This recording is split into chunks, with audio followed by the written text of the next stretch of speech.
Okay, go ahead, please. Thank you. Okay. The name of the Parsha, Vayeshev, means and he dwelt, and it is found in Genesis 37:1.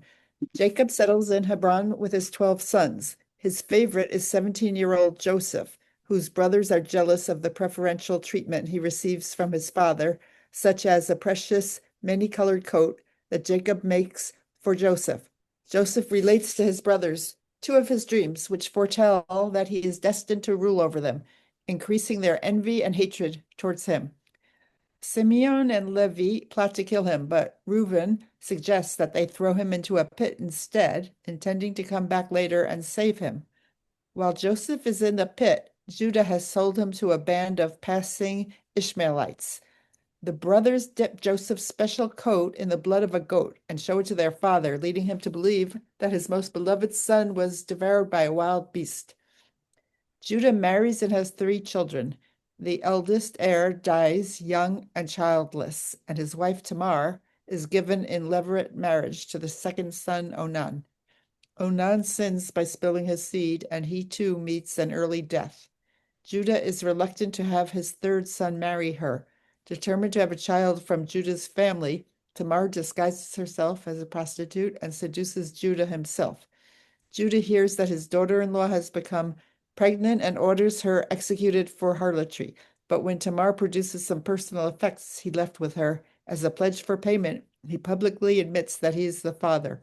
Tamar gives birth to two twin sons, Peretz, an ancestor of King David, and Zerach. Joseph is taken to Egypt and sold to Potiphar, the minister in charge of Pharaoh's slaughterhouses. God blesses everything he does, and soon he is made overseer of all his master's property. Potiphar's wife desires the handsome and charismatic lad. When Joseph rejects her advances, she tells her husband that the Hebrew slave tried to force himself on her and has him thrown into prison. Joseph gains the trust and admiration of his jailers, who appoint him to a position of authority in the prison administration. In In prison, Joseph meets Pharaoh's chief butler and chief baker, both incarcerated for offending their royal master. Both have disturbing dreams, which Joseph interprets. In 3 days, he tells them the butler will be released and the baker hanged. Joseph asks the butler to intercede on his behalf with Pharaoh. Joseph's predictions are fulfilled, but the butler forgets all about Joseph and does nothing for him. Okay, so the parsha ends sort of with a negative note, like Joseph has no hope. Not only was he sold as a slave, not only was he put in prison, but he thought he had some hope. He spoke to the Pharaoh's ministers, but they have forgot him, and that's how the story ends. And if you don't know this end of the story, you have no hope. But then the story turns around. But they for that you have to wait for next week. But to see sort of the roots of how the story turns around, that you could already see probably in this week's parsha, we just have to look out for it. So there's a lot to think about when you talk about the stories of Joseph. And I guess you want to give the big picture. The big picture is that the entire story of Joseph really is going to lead us to the land of Egypt, which is part of the divine plan. And of the Jewish people going to exile and eventually emerging from the exile. But this is the plan that God tells Abraham that his descendants are going to be um, foreigners in a foreign land for 400 years and they'll be enslaved. So we're headed toward exile. Now, the exile doesn't start in this book, in the book of Genesis. The exile doesn't start to the next book, the book of Exodus. I'm sorry, yeah, the book of Exodus. So we don't really see where we're going with this until you sort of zoom out and see the pattern of the story. But we know, I'll give you the spoiler alert, we're headed toward exile. And we may have mentioned it a week or two ago that from this point and on, everything in this, or what moves the story forward is all dreams, not just this story. From when um, Jacob left his father's home, that was one form of exile, where Jacob leaves his father's home and he goes to Haran and he raises his family there for 20 years. That's one form of exile. And indeed, that story, we start with dreams. He sees the dream of the ladder. We spoke about that a few weeks ago. And then at the end of the parsha, again, a dream. He calls his wives and he says, I want to go back to my homeland. And the reason he gives them is, first of all, the problems with their father, with Laban. But he also says, God came to me in a dream and I saw a sheep, got a whole story. But the bottom line is the beginning of the story is dreams, the end of the story is dreams. And once you get to this week's parsha, the story of Joseph, everything is dreams. Joseph has his dreams. Joseph tells them to his brothers. The animosity begins because of dreams. And eventually he's sold as a slave because of a dream. And then you'll see later that we read it in the nutshell that the seeds of his redemption is also through a dream because he interprets the dreams of Pharaoh's ministers. And if you happen to come back next week, you'll see the redemption, Joseph's personal redemption comes by interpreting the dreams of Pharaoh. So it's all about dreams. So it's strange because the first half of the book of Genesis, there are no dreams. And all of a sudden, boom, boom, boom, one after the other, we have so many dreams, and this plot would not move forward without dreams. So there's different ways of thinking about it. The simple way is yes, it's a time of exile, or we're going toward exile. And dream is a time of confusion because the Gemara says that even dreams that are true, there's no dream without some nonsense. The whole idea of dream is that the logical mind is not operating. And what's happening is being projected from the subconscious, and therefore there's no logic. So even if this dream has some truth, there's some nonsense. So it's a mixture of truth and non-truth. And in other words, even when there is some revelation, when God is communicating in a way without clarity. And that's why the patriarchs have prophecy. God appears to Abraham, but to Jacob, God doesn't appear. And at least when he's leaving Israel, God comes to him in a dream. And also Joseph, here God's communicating him God is communicating with him through a dream because a dream represents the state of darkness, where even when there's some information, it's all confused amidst the other information. You don't know what's real, what's wrong, what's not real, what is a metaphor, what is actual. So that's just the basic point. In other words, the dream represents a downgrade. I mean, then we could talk about the specific dreams. A lot to talk about the dreams, but the dream means we're operating in a state where there's no clarity, and that's because this story is really, if you look at the big historical picture, it's a story about exile, and that's why we're talking about the state of dream. So that's the conventional interpretation. Then there's a Hasidic interpretation, and the Hasidic interpretation continues on this point and says, yes, exile is like a dream. There's a beautiful verse in Psalms, and we say it grace after meals, before we bench on Shabbat or holidays or days like today, where we don't say Tachanun, you don't say the parts of the prayer which ask God for forgiveness, because it's a holiday, so we don't think about forgiveness. We don't think about sin. We're above sin, and today's a Hasidic holiday, so we don't say we would if we would wash and eat bread, we would say this, which is Psalm. I forget the name of the Psalm. One is 130 something, 120 something, and it talks about how we say Shir Malot, when God returns the captives of Zion, we will be like dreamers. In other words, when we come.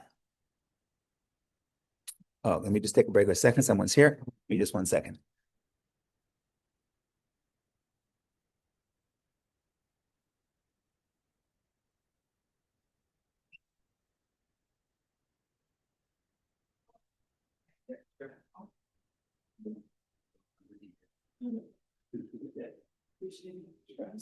Sure.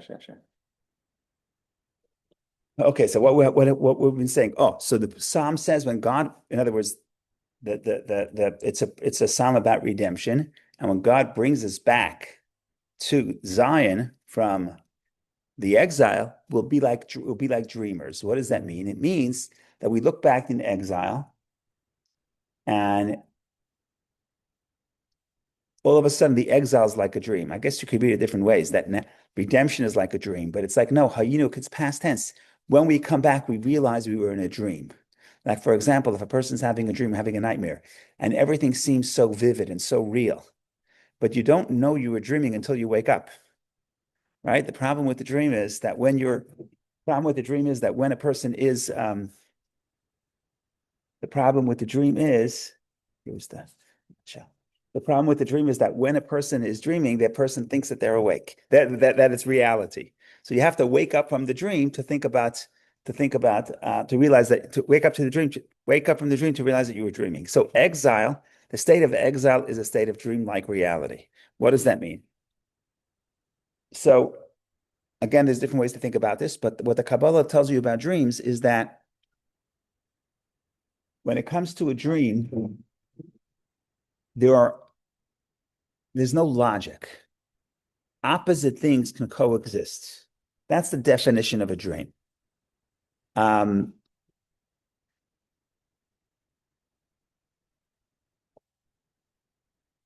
you could defy the laws of nature in dreams. Strange things could happen.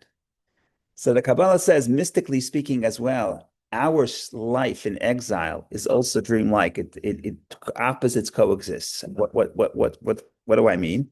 At the core point is a person could feel very spiritual and very materialistic almost at the same time, right? In 1 second, because we know we have a spiritual side, we have a transcendent side, we have a godly soul, but we also have a natural side and an animal soul. And in logical reality is if you're one, you're not the other. But in a dreamlike state, you can be both together. And that's dreamlike state. So in exile doesn't just mean geographical exile. We're not in Israel. Exile means there's concealment of godliness. Times of the temple, you can go to the temple in Jerusalem and sense the presence of God. That's spiritual redemption. Exile it's a time of spiritual darkness. What happens in spiritual darkness? We're dreaming. What does it mean we're dreaming? There's different things coexisting. Opposites are coexisting.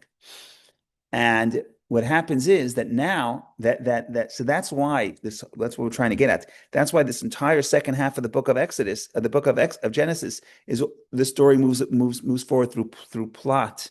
The plot moves forward through dreams because dream is exile, and we're working toward the exile. And the exile is a place with opposites coexist, and that's a negative because we're not consistent people. But then comes the Hasidic interpretation. Says you could dig a little deeper, and you could look at the dream state reality and say it's a negative, but you could also say it's a positive. What is a positive? That in a dream, very quick transformation is possible, right? Because logically, if I'm in one place, I can't just jump from being materialistic to have deep, intense spiritual feelings because it's not logical, it's opposites. But in a dream state has certain difficulties, spiritual challenges, but it also has certain spiritual opportunities. And that is opposites can coexist, and therefore you can go from one extreme to the other extreme relatively quickly. And that's true in a spiritual state as well. Just because this morning I was engaged in negativity, or I was sad, or I was focused too much on the self, right now I could liberate myself. But it's not logical. It should take 20 years to do. But we're in a dreamlike state. In a dreamlike state, quick transformation is possible. You could jump from topic to topic. Logic is lessened. So in a world of clarity, it takes a lot more time for growth. And everything has to be gradual. But in a world of confusion, the world of confusion has a difficult price because we're confused. We have opposite feelings happening together. But there's also an advantage. And the world of exile also has an advantage, and that is quick transformation.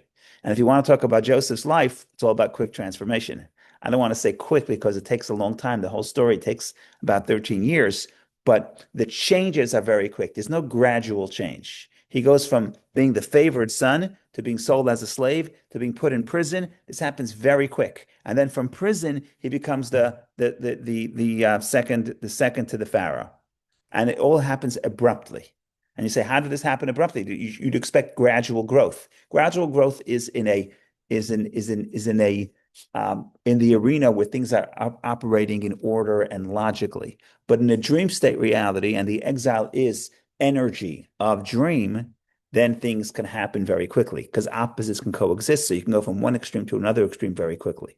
So that's the Kabbalah of dreams. Even before we start thinking about the specifics of the story and the specifics of the plot of Joseph's life, that's just sort of a general thing because we have to address this, that everything now is happening through dreams. All communication, all divine communication happens through dreams. And the plot itself, Joseph rises to power by being a dream interpreter, right? And the dream interpreter, the problem with the dreams, we'll talk about that, is that there's opposite things coexists, and it's very hard to figure out what is real and what is a distraction and what is a metaphor and what is clarity. So that's a little bit of an introduction. Go ahead, Vicky, please. Oh, thank you, Rabbi. I have a question.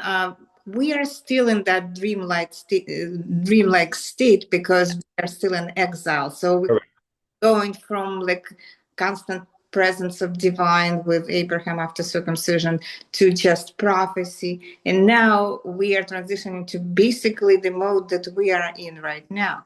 So how is it different from the idea that that world is created every single moment, recreated every single moment?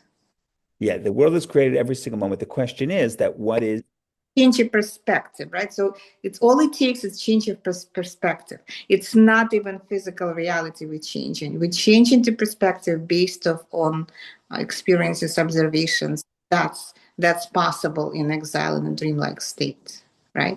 I'm trying to think. I'm trying to think. Maybe it's more objective than that, not just subjective. It's not just that we are in confusion. There is a time of darkness. In other words, exile is a time of darkness, but there is a time of, but it's also a time of growth, and they work together. So, for example, sometimes you have a plan, and you know your plan, and you know your plan, and you have a goal, and you have a 5-year goal and a 20-year goal, and you're proceeding step by step.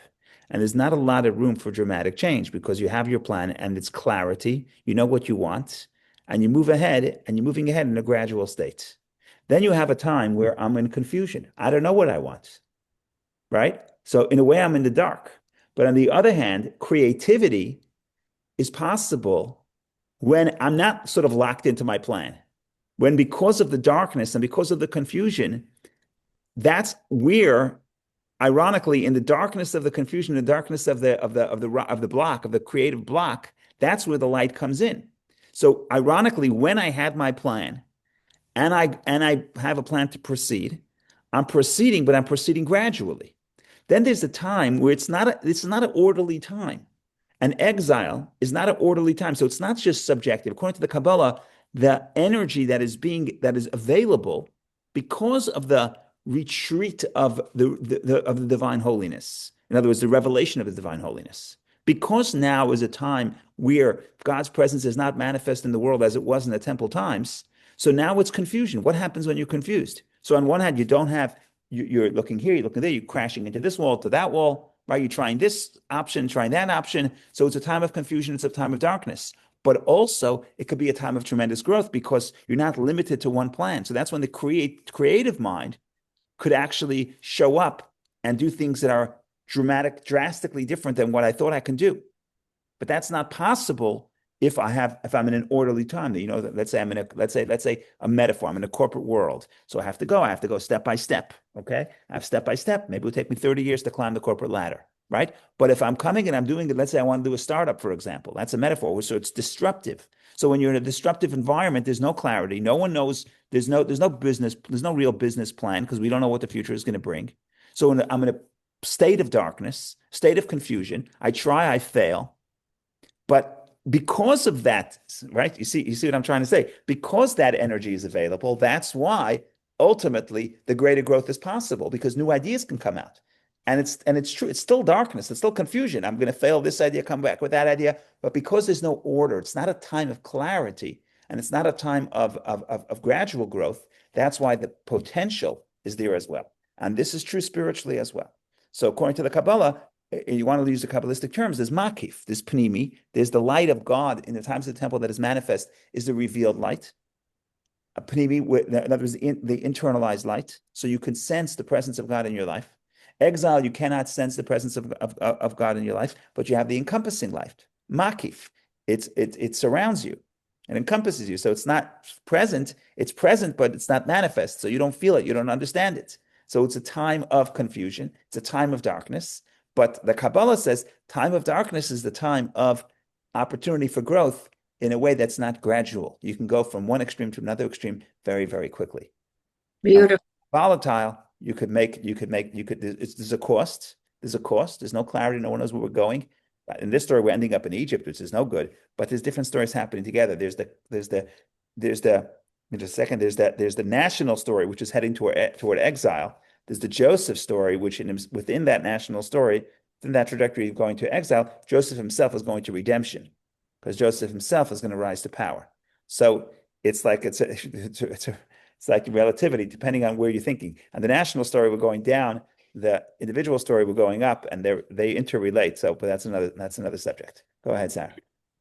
So now that we have Israel, are the people there in like less of an exile? That's a good question. Temple's not. So that's a good question. That's a theological question. Depends who you ask. Okay. Depends who you ask. And there's different philosophies. And in general, nobody says we're in a state of spiritual redemption.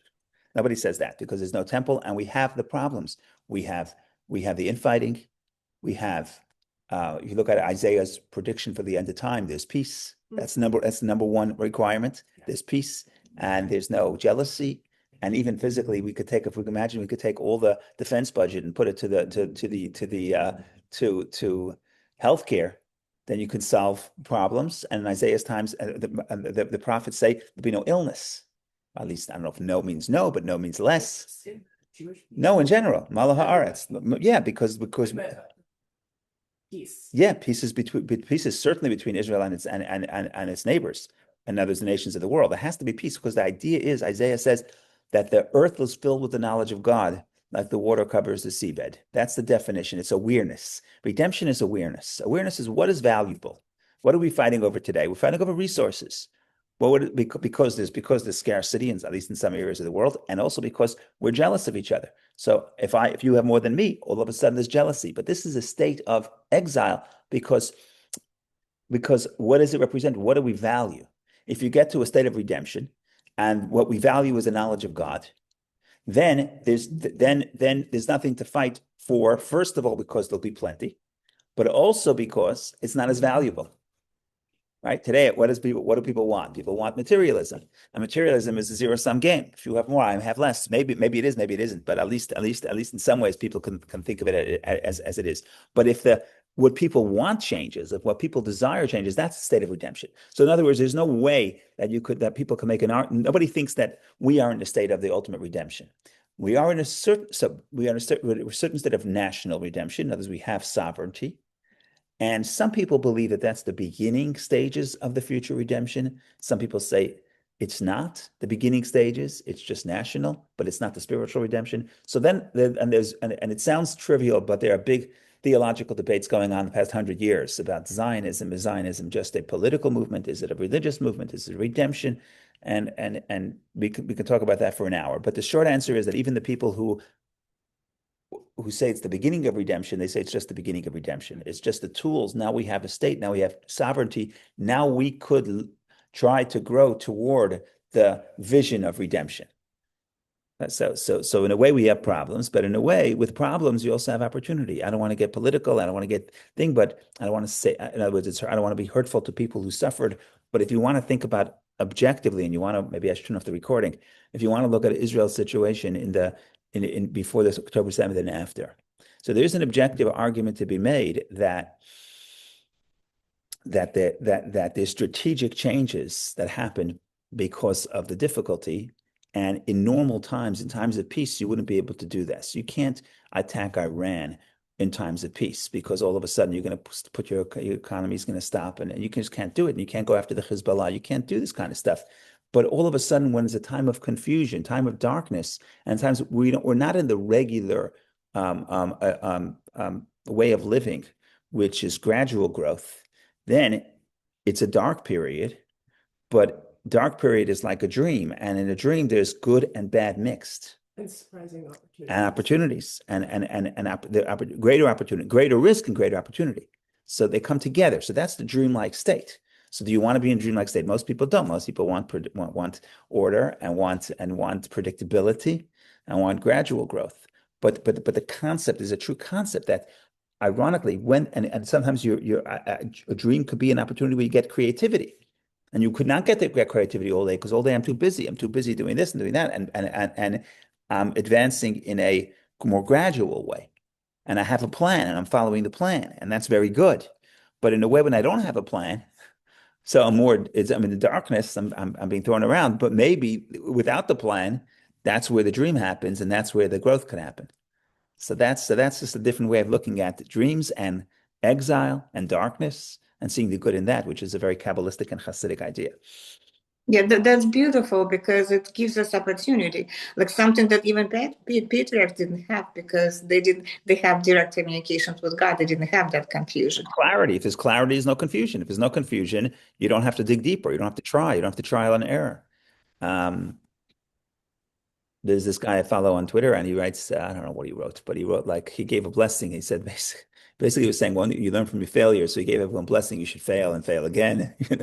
Or someone who never failed. There are some people, they get through school, they finish graduate school, they never failed. Okay. And then so they have other problems. But part of the problems is that you don't have those opportunities that come from feeling the frustration, the personal growth, but even the creativity that comes from frustration. If I'm not frustrated, I'm just writing or I'm just doing any art or any idea. If I'm not frustrated, frustration is basically a time that you get squeezed, and that's where your good ideas come out. If you're too comfortable, then if you're too comfortable, then then what you're going to produce is just your regular state of being. Now, everybody wants to be comfortable. I'm the first one who wants to be comfortable. So we're not looking for darkness, so we're not looking for confusion. But when it happens, we have to see the blessing. And exile is a blessing, and Joseph's life is a blessing. And now he has I'm not jealous of him, right? His brothers sell him as a slave. He gets put in prison. It's not an easy life, but he is aware enough to know that he's optimistic. He's very optimistic. You see that. There's nobody as optimistic as him. We'll see that in the story. Hopefully, if we get to it, if not this week, then next week. And he's not surprised when his fortunes change because he believes in dreams. He believes in his dream. And if you say, I had a dream that something's going to happen, what's the plan? What's the business plan to make it happen? I don't have a business plan. I don't have a plan. I have a dream.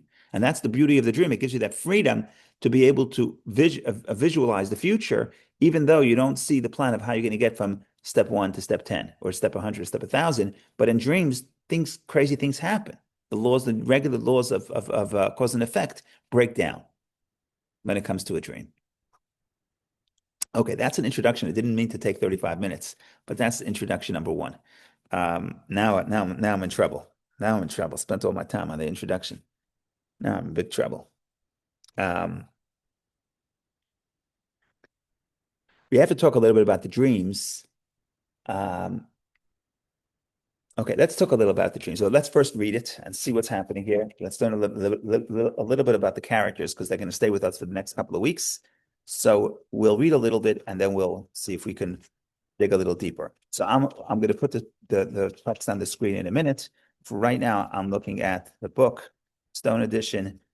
It's going to be on page Vayeshev. It's going to be on page 199. Or maybe we'll start with 201. We'll see in a second. But let me just find this in here. Genesis 37, 1.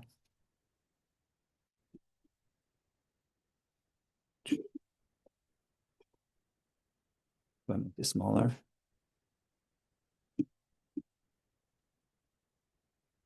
Is this not working? There we go.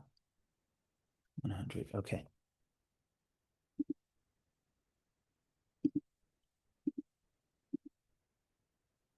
Okay, so the parsha starts in chapter 37, verse 1. I guess we'll skip to verse 3 just to save time. I'm going to read from the screen, which is a little bit different than the book, but okay. Israel loved Joseph more than all his sons. Why am I saying Israel? Because his name was Jacob, but last week's parsha we read how his name was changed. So now he's both Jacob and Israel. Now he's both Jacob and Israel, which is another discussion, but I don't want to get into that right now. Israel loved Joseph more than all his sons because he was son of his old age, and he made for him a fine woolen coat. He was the son of his old age, but that was not the only reason why he loved him. The real reason is because he was the son of his beloved wife, Rachel. And just like he loved Rachel more than the other wives, Rachel died young. And the Medrash says when he saw Joseph, he saw Rachel. And so he says he was the youngest son, but he wasn't only the youngest son. That's why the commentaries explain that in biblical Hebrew, the word zaken, old, is synonymous with wisdom. And he says Ben Skunim, they translate here son of old age, but it could be the son who he gave all his wisdom to. So certainly he favors him, and he sees Rachel in him. He looks like Rachel, and then he makes him a woolen coat. They say a fine woolen coat. It's translated. Most people think of it as a what do they call it? Striped coat, but I don't know. That could be a lost in translation. I don't think it's striped. I think Pasim people thought it's striped. But I don't think that's the actual translation. So in the popular culture, it may have been a lost in translation to get to striped coats. Maybe multicolored. They call it multicolored because because it's striped. Maybe we'll look into this after the class and think about where that came from. The idea that it's multicolored. Tonet Pasim, let's see, Rashi says Tonet Pasim, says Rashi says Hebrew Pasim, the term meaning fine woolen garments, like green wool, karpas, and blue wool, and like the fine woolen coat of Tamar and Amnon, which we read about in the book of Samuel. The Medrash Agada, however, explains that it was called Pasim because of Joseph's troubles, namely that he was sold to Potiphar. I don't know why Pasim is troubles. I don't know. Either way, at least in the conventional Hebrew, Pasim does not mean striped, but colored coats. People think it's a colored coat. I guess the color comes from stripes. So if it's stripes, it's probably colored. But we have to look into that. But I don't want to do that right now because we have other business to take care of. Either way, he makes him this coat. That's verse 3. Then we turn the page and we go to verse 4 and we start talking about the dreams. Let's do 4 even before that. And his brothers saw that his father loved him more than all his brothers. So they hated him and they could not speak with him peacefully, which is a very big problem. When you can't speak to somebody, then the hate just grows, right? If you have a problem with somebody, go speak and communicate and try to work it out. But not talking is the biggest problem because when not talking, that's when hate could be harbored and hate can grow. And that's exactly what happened. You say, how does they hate him so much? They sold him as a slave. Well, they stopped talking. And that could be a problem. Okay, next. And Joseph dreamt a dream and told his brothers, and they continued to hate him. And he said to them, listen now to this dream, which I have dreamt. Behold, we were binding sheaves in the midst of the field. And behold, my sheaf arose and stood upright. And behold, your sheaves encircled it and prostrated themselves to my sheaf. This is a very bad idea to tell your brothers, if your brothers are jealous of you, to say, I had a dream, and I'm in the middle of the field, and everyone's binding bundles, and all the bundles bow down to me. Right? Now, obviously, they weren't happy. So his brother said to him, by the way, he's not that young when this is happening. He's 17. We said it earlier in the Torah. The Torah says he's 17 years old, so he should be a little bit more mature than that. So we can talk about that as well. The brothers, of course, are very upset. So his brother said to him, will you reign over us or will you govern us? And they continued further to hate him on account of his dreams and on account of his words. Right? They say, what kind of things are you dreaming? I say, it's not his fault, it's a dream. But the Talmud says, what do people dream about at night? What they think about during the day. So if you're running around dreaming that your brothers are going to bow to you, what does that mean you're thinking about during the day? Right? It means that all day you hope that the brothers are going to bow to you. So at night, you think you're so great during the day. So that's what you dream about at night. Okay, next. But this doesn't continue. The comedy continues. Verse 9. He has another dream and he again dreamed another dream and he related it to his brothers and he said, behold, I have dreamt another dream and behold, the sun, the moon and the 11 stars were prostrating themselves to me. And he told it to his father and to his brother, and his father rebuked him and said to him, what is this dream that you have dreamt? Will you come, your mother and your brothers, to prostrate yourselves to the ground? So now here's the problem. The second dream, it's not just the brothers. Here, it's also, he says, was 11 stars, and there's also the sun and the moon. Who are the sun and the moon? So the father says, so he tells it to his father. His father basically wants to make fun of the dream so the brothers should not be jealous. So he downplays the dream. Later at the end of the verse, it says, so his brothers envied him, but his father awaited the matter. That's verse 11. So his father believed in the dream, but his father was smart enough to realize after favoring Joseph, which was a problem, and he shouldn't have done that. The Talmud says one takeaway from the story is don't favor any children, or at least if you do, don't tell them that you do, right? Don't do anything to show any favoritism, because just favoritism got the brothers sold, got Joseph sold, and all the Jews ended up slaves in Egypt. If you want to really go back, it's the favoritism. But now Jacob already wakes up and he realizes this is a bad idea. So now he downplays the dream, but he himself believes in the dream. So what does he say? He says, I'm your father and your mother. Are we going to come bow to you? Now, what's the problem? The real problem is that his mother is dead. Rachel died young. So he's saying your mother can come bow. So Rashi deals with this. Mother is a stepmother because Bilhah was the stepmother. But that comes with this idea. So how come if the dream is false, how come Jacob believes in it? Because that's what it says. His father awaited the matter, which is not only he believes in it, but he wants it to happen. He's waiting for it. So that's why I mentioned earlier that Talmud says that every dream has some nonsense. So Jacob thought that the moon bowing, that's not the truth, because it's impossible because the mother had passed away. But the point is that, you see what I'm saying? So the fact that a dream is not 100% true is not a problem, because the whole idea of a dream is the truth and non-truth mixed in. Happens to be that this dream could be prophecy. And therefore, other people say that no, the moon, every part of this dream did become true, because this is not the regular dream. This is sort of prophecy through a dream. And everything in this dream came true, including the moon bowing, because the moon refers not to his mother, but to his stepmother. So I'm just trying to show that this confusion, we don't even know what's true, what's not true. Okay, so that's the two dreams, and there's a lot to talk about. We literally could talk about this for an hour, but I want to just talk about this for a few minutes because it's a very, very beautiful points. The first thing I want to talk about is, why did Joseph come and tell it to his brothers? It seems like he's just provoking them for no reason, and he's immature. And that's one reason. That's one reading. And one reading of the story is Joseph is immature. And only later, as the story develops, as you see Joseph's tremendous character development, and he changes and he's transformed and he becomes mature, and he's more mature than the brothers and the father, etc. But at this point, he's still immature. That's one reading. It's a legitimate reading. I have no problem with that reading. But there's a more positive reading of Joseph. And basically, Joseph comes to his brothers and says, I had this dream. Tell me what to think about it. Because in the Talmud, there's all kinds of stories that people have different dreams. And the dream, what's the meaning of the dream? So there's all kinds of stories in the first tractate of the Talmud about dream interpreters. And it was funny, there was this dream interpreter that if you paid him a little bit, you got a bad, he interpreted the dream as bad. If you paid him more, then he interpreted it as good. And it really happened. Whatever he said happened. And the point is that the dream, the Talmud says the dream follows the interpreter. In other words, the raw ingredients of the dream, because the dream is because the dream is so mixed in positive and negative and it's confused, the raw ingredients of the dream could be interpreted to the positive or the negative. The way the interpreter interprets it, and you believe that interpretation, it becomes a self-fulfilling prophecy. So in a way, whatever the interpreter says, that's what is crystallized and that's what happens. So in other words, what's happening here is he's coming to his brothers and he's saying, how do I think about this dream? Now, we know what happened at the end. The end is that he became the ruler of Egypt and they bowed to him. But if you want to look a little deeper, and you can see something, this is actually very powerful and very profound about leadership in general.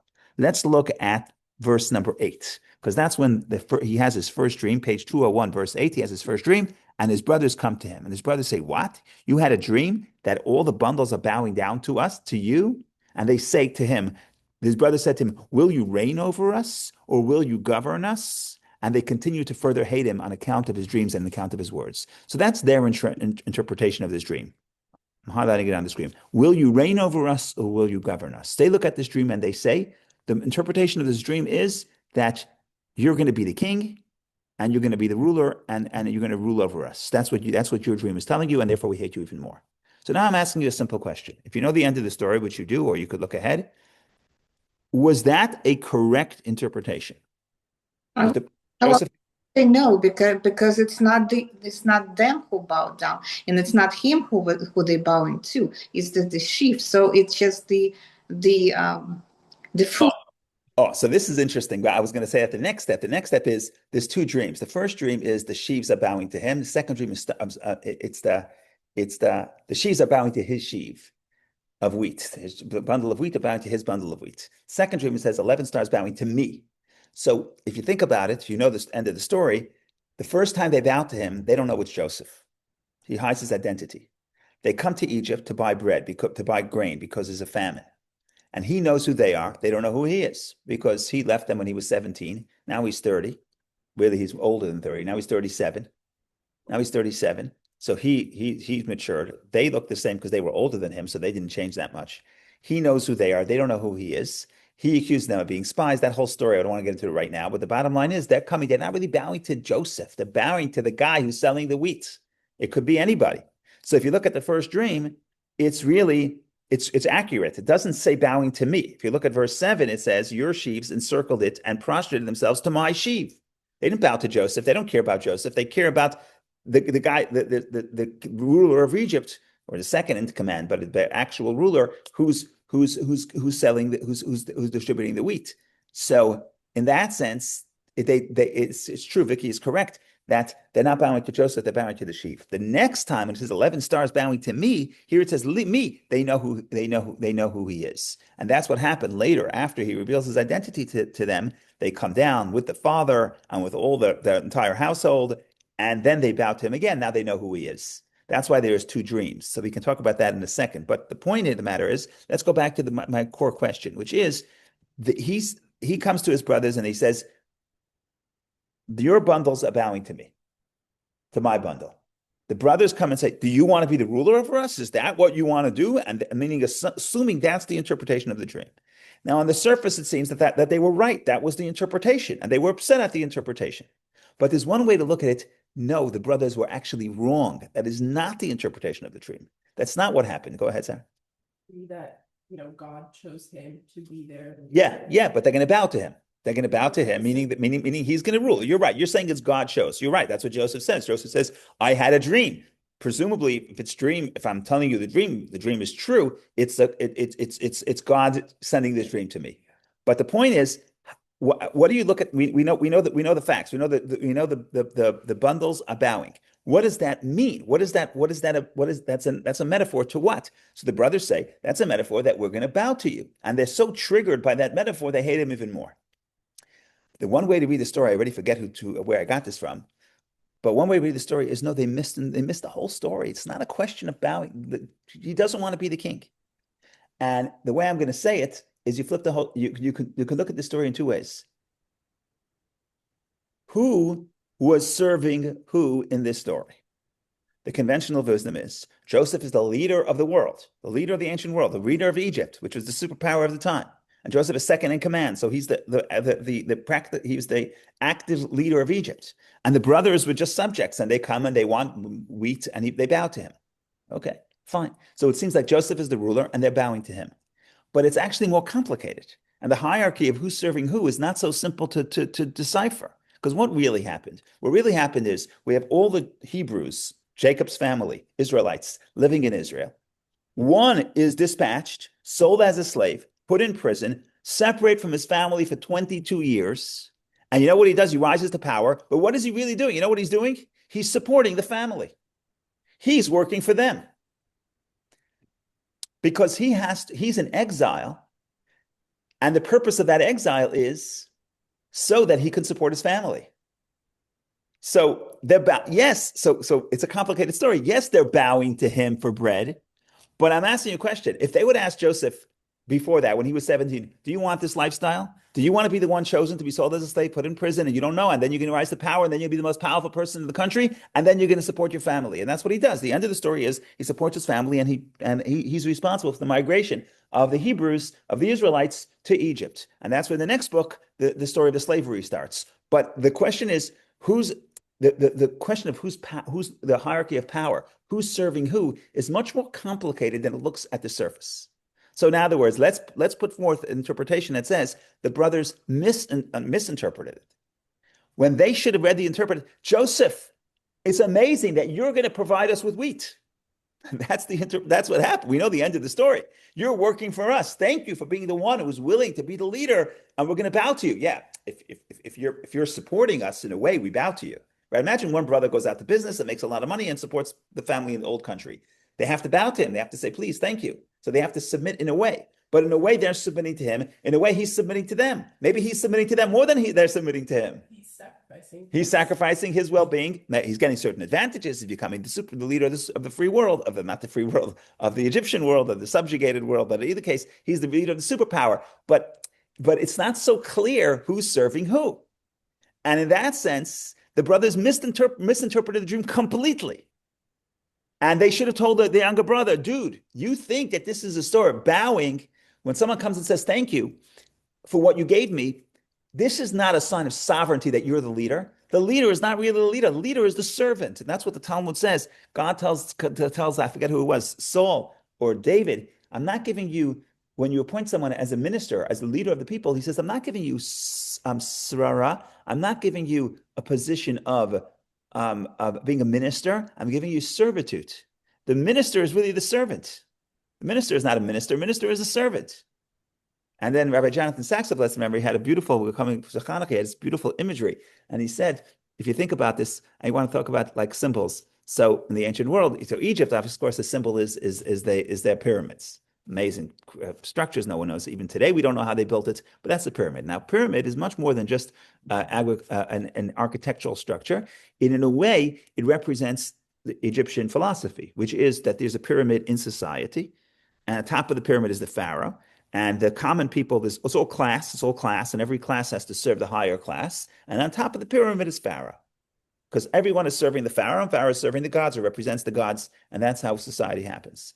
Says Rabbi Sachs, what is the Jewish symbol? Probably most recognizable Jewish symbol that's biblical symbol, right? You have the Star of David, but it's not exactly clear what the Star of David represents and where it started from. It's not exactly clear. Certainly not in the Torah, the Star of David. But a menorah is a symbol that is till today is a symbol of the state of Israel, but it's in the Torah because it's one of the pieces of furniture in the temple.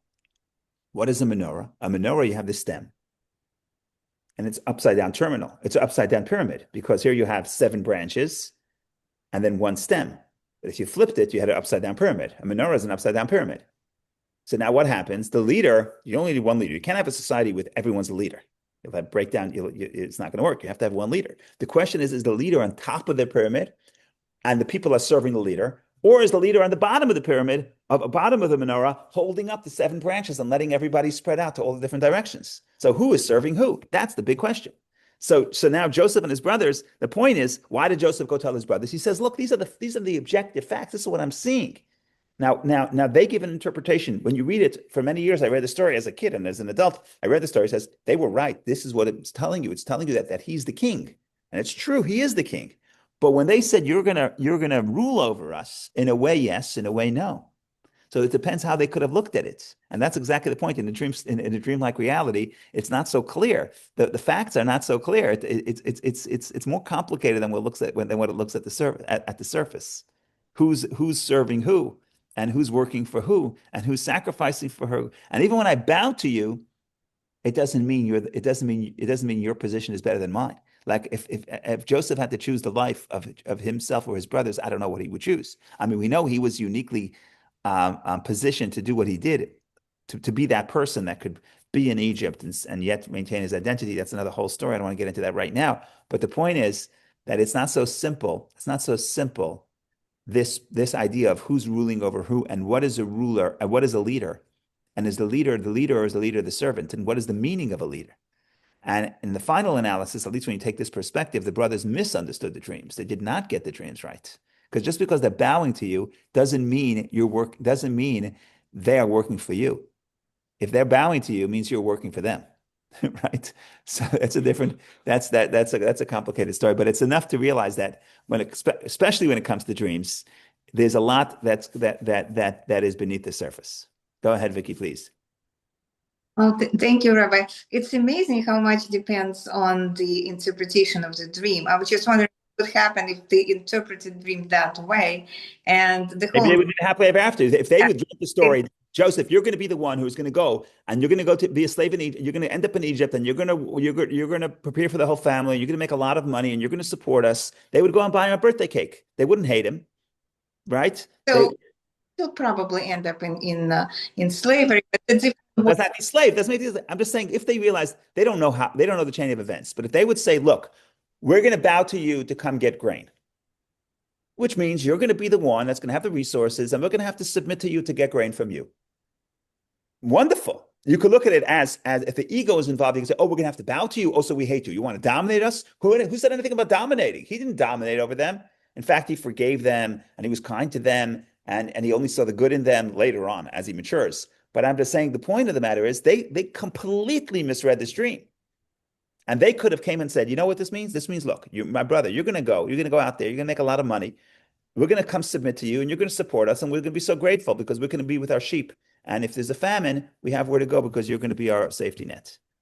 So that's not a reason to hate, right? Maybe that's the only way that could have happened, because otherwise, That's that. Now we're getting to a different story, the destiny and the free choice. That's also part of the story. That's also part of that. Thank God we have a few weeks on the parsha. There's so many elements. The themes repeat themselves. You could really explain any aspect of the story at any point of the story, because these four portions are interconnected. At least three portions are interconnected. So we have 2 more weeks to elaborate on the story.